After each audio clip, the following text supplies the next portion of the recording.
ദൈവനാമത്തിന് മഹത്വം ഉണ്ടായിരിക്കട്ടെ. എൻ്റെ പേര് ജലജ. ഞാൻ മലപ്പുറം ജില്ലയിൽ നിന്ന് വഴിക്കടവിലേന്ന് വരുന്നു. ഞാൻ ഒക്ടോബർ 8-ാം തീയതി ഇവിടെ വന്ന് ഉടമ്പടി പുതുക്കി നവംബർ 13-ാം തീയതി സാക്ഷ്യം പറഞ്ഞു പോയതാണ്. ഞാൻ 2 വർഷം ഗൾഫിലായിരുന്നു. അപ്പോൾ അവിടുന്ന് വന്ന് ഞാൻ അവിടെ എനിക്ക് മാതാവ് സാധിച്ചു തന്ന 3 കാര്യങ്ങളും ഇവിടെ വന്ന് ഉടമ്പടി പുതുക്കി 3 കാര്യങ്ങളും സാക്ഷ്യം പറഞ്ഞു പോയി. പിന്നെ അതിൽ 3 കാര്യങ്ങളുണ്ടായിരുന്നു. അത് ഒന്ന് എൻ്റെ ജോലി കാര്യമായിരുന്നു. ഞാൻ ആദ്യം പോയ സ്ഥലത്ത് സാലറി കുറവായിരുന്നു. അപ്പം മാതാവിനോട് ഞാൻ പ്രാർത്ഥിച്ചു, മാതാവേ ഇനി എനിക്ക് നല്ല സാലറിയോട് കൂടി ഒരു വിസ കിട്ടണേ എന്ന് പ്രാർത്ഥിച്ചു. ഞാൻ ഇവിടുന്ന് സാക്ഷ്യം പറഞ്ഞു പോയി, എൻ്റെ മാതാവിന് ഈശ്വരനോടും പ്രാർത്ഥിച്ചു പോയി. 2 ആഴ്ച കഴിഞ്ഞപ്പോൾ എനിക്കൊരു വിസ വന്നു. നല്ല സാലറിയോട് കൂടിയുള്ള ഒരു വിസ കുവൈറ്റിക്ക് വന്നു. അപ്പോൾ ഓക്കെ ആയി. ഞാൻ ശരി പോകാമെന്ന് പറഞ്ഞെല്ലാം റെഡിയായി. അപ്പോൾ അവർ PCC എടുക്കാൻ പറഞ്ഞു. PCC എടുത്തു. PCC എടുത്ത് അടുത്ത് മെഡിക്കൽ എടുക്കാൻ പറഞ്ഞു. മെഡിക്കൽ എടുക്കാൻ പോയി.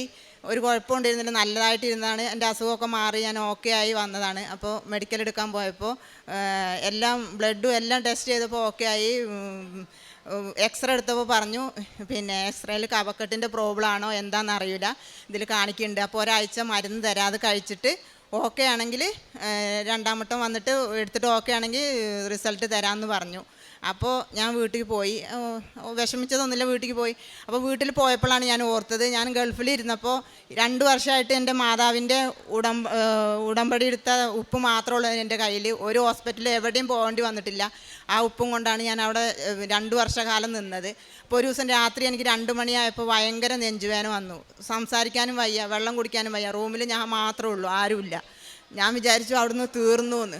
അപ്പം ഞാൻ മാതാവേ എന്ന് വിളിച്ചൊരു 2 മിനിറ്റ് നിന്നു. അത് കഴിഞ്ഞ് ഞാൻ മെല്ലെ എണീറ്റ് മാതാവിൻ്റെ ഉപ്പെടുത്ത് തിന്ന്, മാതാവേ എനിക്കിത് മാറ്റിത്തരണേ, വേറെ ആരുമില്ല എന്നെ സഹായിക്കാൻ, മാതാവ് ഈശോയും മാത്രമേ ഉള്ളൂ എന്ന് പറഞ്ഞു.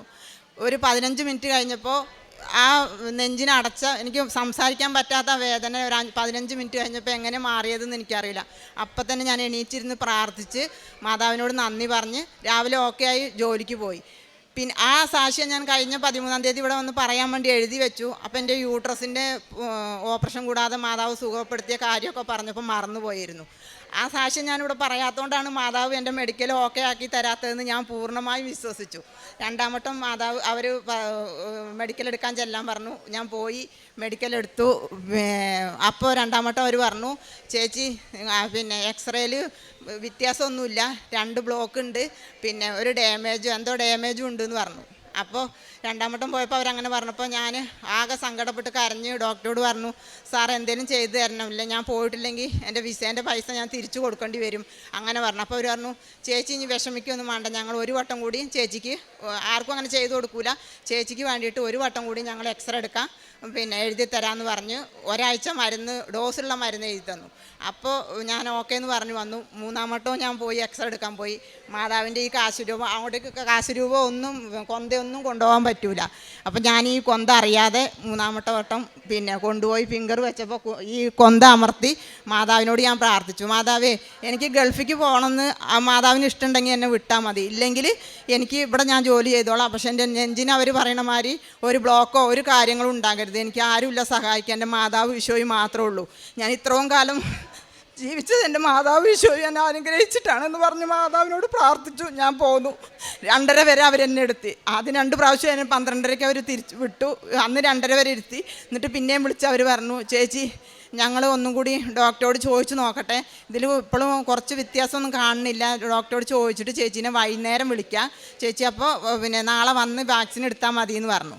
അപ്പോൾ ഞാൻ 3ാം വട്ടം എനിക്ക് ധൈര്യം വന്നു. ഞാൻ മാതാവിൻ്റെ കാശ് രൂപ ഇത് കൊന്ത അവിടെ കൈവച്ചിട്ടാണ് വന്നത്, മാതാവിന് ഇഷ്ടമുണ്ടെങ്കിൽ നടക്കട്ടെ, അല്ലെങ്കിൽ വേണ്ട, ഞാൻ ഇവിടെ തന്നെ ജോലി ചെയ്തോളാം എന്ന് പറഞ്ഞു. അന്ന് ഞാൻ 2ാം വട്ടം ഫെയിലായപ്പോൾ ഇവിടെ വന്ന് പ്രാർത്ഥിച്ചു. അപ്പോൾ ഈ അച്ഛൻ്റെ പേര് എനിക്കറിയില്ല. അച്ഛൻ പറഞ്ഞു, മത്തായി സുവിശേഷത്തിൽ ഒരു തിരുവചനം അച്ഛൻ പറഞ്ഞു, ഭയപ്പെടേണ്ട, ഞാൻ നിന്നെ സഹായിക്കാമെന്ന്. അത് ഞാൻ പൂർണ്ണമായും ഇവിടുന്ന് വിശ്വസിച്ച് പോയി. 13-ാം തീയതി ജോസഫച്ചൻ്റെ ധ്യാനത്തിൽ അച്ഛൻ പറഞ്ഞു, നിങ്ങൾ എന്ത് കാര്യത്തിന് പോയാലും മാതാവിനെ ഏൽപ്പിച്ചാൽ മതി, മാതാവ് നിങ്ങളെ സഹായിക്കും, നിങ്ങൾ ടെൻഷൻ അടിക്കണ്ടെന്ന് പറഞ്ഞു. അതും ഞാൻ വിശ്വസിച്ച് പ്രാർത്ഥിച്ചു പോയി. അന്ന് 3ാം വട്ടം ഞാൻ പോയപ്പോഴും ജോസഫച്ചൻ്റെ ധ്യാനത്തിൽ അച്ഛൻ പറഞ്ഞു, ഈ കണ്ണീരിൻ്റെ കാലത്ത് കർത്താവ് നിന്നെ സഹായിക്കും, നിൻ്റെ കുടുംബത്തെ കർത്താവ് സഹായിക്കും, ഇത് കർത്താവിൻ്റെ വാഗ്ദാനമാണെന്ന് ജോസഫച്ചൻ പറഞ്ഞു. അത് ഞാൻ പൂർണ്ണമായും വിശ്വസിച്ച് ഞാൻ പോയി. പിന്നെ അവർ എന്നെ അന്ന് വിളിച്ചില്ല. പിറ്റേ ദിവസം ഞാൻ അങ്ങോട്ട് വിളിച്ചപ്പോൾ എനിക്ക് വിസ തന്ന ആൾ വിളിച്ചപ്പോൾ പറഞ്ഞു അത് കൊടുക്കാൻ പറ്റൂല, അത് ഭയങ്കര പ്രോബ്ലമാണ്, അത് ഞങ്ങൾക്കൊന്നും ചെയ്യാൻ പറ്റൂല, പിന്നെ ഇനി CT സ്കാൻ എടുത്തിട്ട് അതിൽ ഓക്കെ ആണെങ്കിൽ ഞങ്ങൾ റിസൾട്ട് കൊടുക്കുക നോക്കാമെന്ന് പറഞ്ഞു. അപ്പോൾ പിന്നെ പൈസ ഇല്ലാത്ത ആൾക്കാരാണെങ്കിൽ അത് എടുക്കാൻ പോകണ്ട, അത് എടുത്തിട്ട് കാര്യമല്ല, നല്ല പ്രോബ്ലം ഉണ്ട് എന്ന് പറഞ്ഞു. അപ്പോൾ ഞാൻ അയാളെന്നെ വിളിച്ച് പറഞ്ഞപ്പോൾ ഞാൻ അവരെ വിളിച്ചു. അപ്പോൾ അവർ പറഞ്ഞു CT സ്കാൻ എടുത്തിട്ട് വരി ചേച്ചി, എന്നിട്ട് അതിൽ കുഴപ്പമൊന്നും ഇല്ലെങ്കിൽ ഞങ്ങൾ നോക്കട്ടെ, എന്നിട്ട് തരാൻ പറ്റുകയാണെങ്കിൽ തരാമെന്ന് പറഞ്ഞു. അപ്പോൾ ഞാൻ ഓക്കെ എന്ന് പറഞ്ഞു. എന്നിട്ട് ഞാൻ ഇവിടുന്ന് പിന്നെ എൻ്റെ മോൻ ചെന്നൈയിലാണ് പഠിക്കണം. അപ്പോൾ ഇവിടുന്ന് തമിഴ് പത്രം വാങ്ങി ചെന്നൈ കൊണ്ടുപോയി കൊടുക്കണം, ക്രിസ്മസിന് ചെന്നൈക്ക് പോവുകയാണ്. അപ്പോൾ ഞാൻ അവിടെ കൊണ്ട് കൊടുത്തിട്ട് ആ പത്രവും 3 കെട്ട് പത്രമുണ്ട് കൊണ്ടെടുത്തിട്ട് ഞാൻ ക്രിസ്മസിന് അങ്ങോട്ട് പോയി. വന്നിട്ട് ഞാൻ സ്കാനിങ് എടുക്കാറുണ്ട്. ഇവിടെ ചോദിച്ചപ്പോൾ 4500 രൂപയാണ് പറഞ്ഞു, കേരളത്തിൽ ചോദിച്ചപ്പോൾ.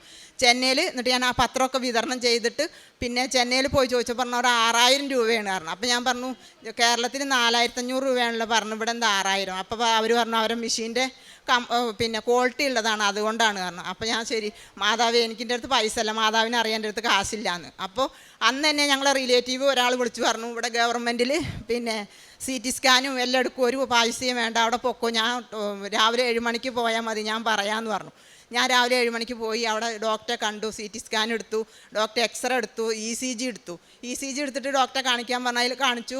അപ്പോൾ ഞാൻ മാതാവിനോട് പറഞ്ഞു, മാതാവ് എനിക്കൊരു കുഴപ്പം ഉണ്ടാകരുത്, ഞാൻ ഗൾഫിലേക്ക് പോയിട്ടില്ലെങ്കിൽ വേണ്ട, എൻ്റെ നെഞ്ചിനൊരു പ്രോബ്ലമോ അവർ പറഞ്ഞ മാതിരി ഒരു പ്രശ്നം ഉണ്ടാകരുത് മാതാവേ, ഞാനിവിടെ വന്ന് സാക്ഷ്യം പറഞ്ഞോളാം, ഞാൻ ഉടമ്പടിയോടെ നിത്യത വരെ ഉടമ്പടിയോടെ ജീവിച്ചോളാം മാതാവ്, ഇത് എൻ്റെ വാഗ്ദാനം, മാതാവിനോട് ഞാൻ വാഗ്ദാനം ചെയ്തു. അങ്ങനെ ഞാൻ പോയി, അവർ എക്സ്റേ എടുത്തു, ECG എടുത്തു, ഡോക്ടറെ കാണിച്ചപ്പോൾ പറഞ്ഞു അതിലൊരു കുഴപ്പമില്ലല്ലോ എന്ന് പറഞ്ഞു. ECG എടുത്തു, പിന്നെ എക്സ്റേ എടുത്തു, അതിലും പറഞ്ഞു ഒരു കുഴപ്പമില്ല പറഞ്ഞു. 50 രൂപ, അവർ 900 രൂപ പുറത്ത് പറഞ്ഞ എക്സ്റേക്ക് മാതാവ് എനിക്ക് 50 രൂപയിൽ എടുത്ത് അവിടെ എനിക്ക് റെഡിയാക്കി തന്നു. പിന്നെ CT സ്കാൻ എടുക്കാൻ ഡോക്ടർ എഴുതി തന്നെ, അത് എടുക്കണോ, ഇതിലൊന്നും കുഴപ്പമില്ല, പിന്നെ എന്തിനാ അത് എടുക്കണോ ചോദിച്ചാൽ ഞാൻ പറഞ്ഞു അവർ 3 വട്ടം എടുത്തിട്ടുണ്ട് എന്നാണ് പറഞ്ഞത്. ഇപ്പം ഞാൻ മാതാവിനെ പ്രാർത്ഥിച്ചിട്ടാണ് വന്നത്, അതുകൊണ്ട് എന്നാലും ഒന്ന് എടുത്ത് നോക്കാം ഡോക്ടർ പറഞ്ഞു. അപ്പോൾ അവർ എഴുതി തന്നു. പിറ്റേ ദിവസം അത് CT സ്കാൻ എടുത്ത് അതിൻ്റെ റിസൾട്ട് കൊടുത്തപ്പോൾ ഡോക്ടർ പറഞ്ഞു, ഞാൻ മാതാവിനോട് പറഞ്ഞു മാതാവിൻ്റെ ഹിതം എന്താ അതേപോലെ നടക്കട്ടെ എന്ന് പറഞ്ഞ് ഞാൻ അവിടെ പോയി. ഡോക്ടർ പറഞ്ഞു ഇതിലൊരു കുഴപ്പമില്ല, എല്ലാം നോർമലാണ്, നിങ്ങൾക്ക് ഇനി വേറെ എന്താ സംശയം ഉണ്ടെങ്കിൽ നിങ്ങൾ കുടൽ ഡോക്ടറെ പോയി കണ്ടോളൂ, അല്ലാതെ നെഞ്ചിനൊന്നും ഒരു പ്രോബ്ലം ഇല്ല എന്ന് പറഞ്ഞു.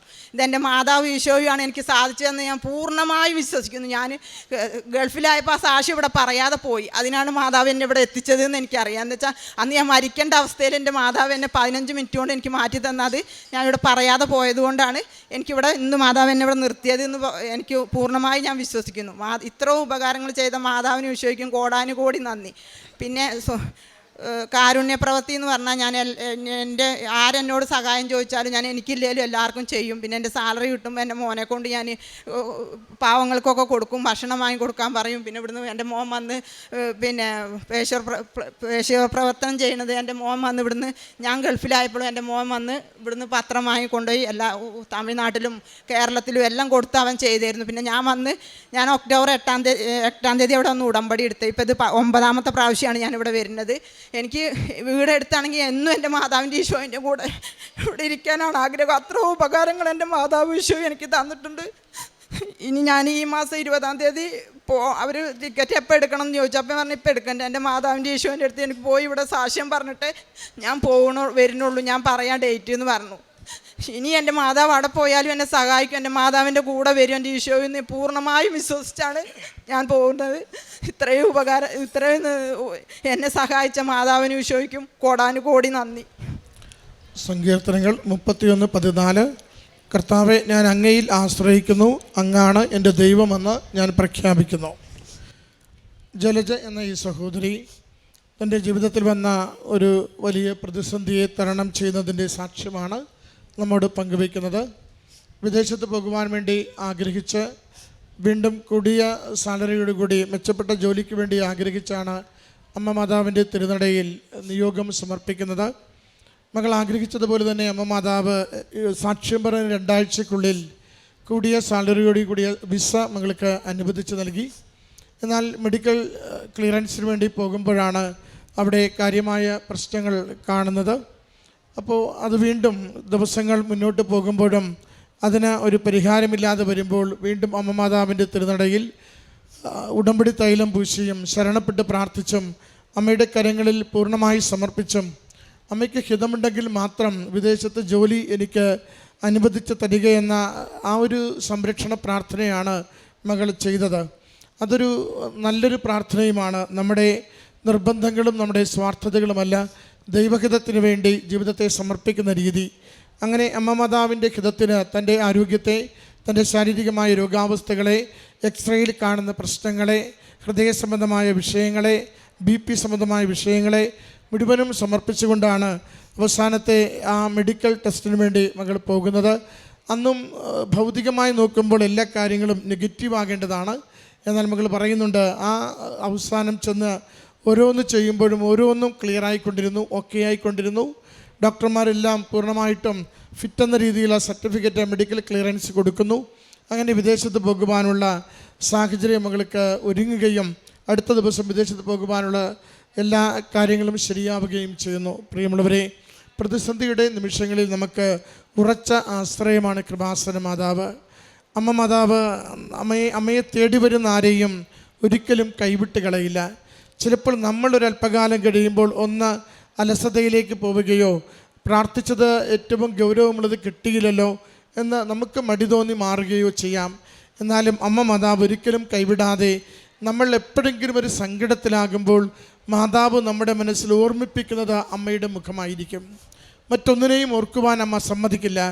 കാരണം നിങ്ങളുടെ കണ്ണീരൊപ്പുവാൻ വേണ്ടി, നിങ്ങളുടെ അലച്ചിലുകൾ മാറ്റുവാൻ വേണ്ടി, നിങ്ങളുടെ അപകടാവസ്ഥയിൽ നിങ്ങൾക്കൊപ്പമുണ്ടാകുവാൻ വേണ്ടി ഉടമ്പടി മാതാവ്, സഞ്ചാരി മാതാവ്, സമയത്തിന് മേൽ അധികാരമുള്ള അമ്മ എപ്പോഴും ആഗ്രഹിക്കുന്നുണ്ട്. അതുകൊണ്ട് നിങ്ങൾ കരുതുക, ചിലരെങ്കിലും വളരെ നേരത്തെ ഉടമ്പടി എടുത്തവരായിരിക്കും, ഇടക്കാലത്തൊന്ന് ഉപേക്ഷിച്ചവരായിരിക്കും, ഇപ്പോൾ വീണ്ടും മടങ്ങി വന്നവരായിരിക്കും. ചിലരിപ്പോൾ ഇവിടെ ഇരിക്കുന്നവർ തന്നെ ഉടമ്പടി എടുത്തിട്ട് നല്ലതുപോലെ ഉടമ്പടിയിൽ ജപിക്കാതെ അല്പമൊക്കെ ഒന്ന് ഉഴപ്പിയതിന് ശേഷം എന്തെങ്കിലും ഒരു മറ്റു കാര്യം വന്നപ്പോൾ ഒന്നുകൂടി ഒന്ന് പുതുക്കാം, ഒന്നുകൂടി ഒന്ന് മാതാവിൻ്റെ തിരുനടയിൽ വന്ന് പ്രാർത്ഥിക്കാമെന്ന് കരുതി വന്നവരായിരിക്കും. നമ്മുടെ ജീവിതം എപ്പോഴൊക്കെ ഒരു പ്രതിസന്ധിയിലേക്ക് മാറുമോ, ഇവിടെ ഒരിക്കൽ നിങ്ങൾ വന്നിട്ടുണ്ടെങ്കിൽ ഈ അമ്മയുടെ മുഖം ആ നിമിഷം നിങ്ങളുടെ ഉള്ളിൽ തെളിയും. ആ ഉള്ളിൽ മുഖം തെളിയുന്നത് മറ്റൊന്നിനും വേണ്ടിയല്ല, അമ്മ മാടി വിളിക്കുന്നതാണ്. എൻ്റെ അരികിൽ വരിക, ഞാൻ നിങ്ങളെ കരം പിടിച്ച് നടത്തും, ഞാൻ പറയുന്നത് പോലെ ജീവിതത്തെ ഒന്ന് ക്രമീകരിക്കുക, നിങ്ങൾക്ക് വേണ്ടി അനുഗ്രഹം അരികിലൊരുക്കി വെച്ചിട്ടുണ്ട്. ഇത് ഈ സഹോദരിയുടെ സാക്ഷ്യത്തിലും നമ്മൾ ആവർത്തിച്ച് കേൾക്കുന്നു. അമ്മയിലൂടെ ലഭിച്ച ഈ വലിയ അനുഭവത്തിനും അനുഗ്രഹത്തിനും നന്ദി പറഞ്ഞുകൊണ്ട് കരങ്ങളടിച്ച് ഈ സാക്ഷ്യം നമുക്ക് സമർപ്പിക്കാം. അത്യപൂർവ ദൈവാനുഭവങ്ങൾ ഇനി നിങ്ങൾക്കും സ്വന്തം. ഈ യൂട്യൂബ് ചാനൽ ഇതുവരെ സബ്സ്ക്രൈബ് ചെയ്തിട്ടില്ലെങ്കിൽ ഇപ്പോൾ തന്നെ സബ്സ്ക്രൈബ് ചെയ്യുക. ഈ വീഡിയോ ഇപ്പോൾ തന്നെ നിങ്ങളുടെ സുഹൃത്തുക്കൾക്ക് ഷെയർ ചെയ്തുകൊണ്ട് കർത്താവിൻ്റെ പ്രേക്ഷിതരാകുക.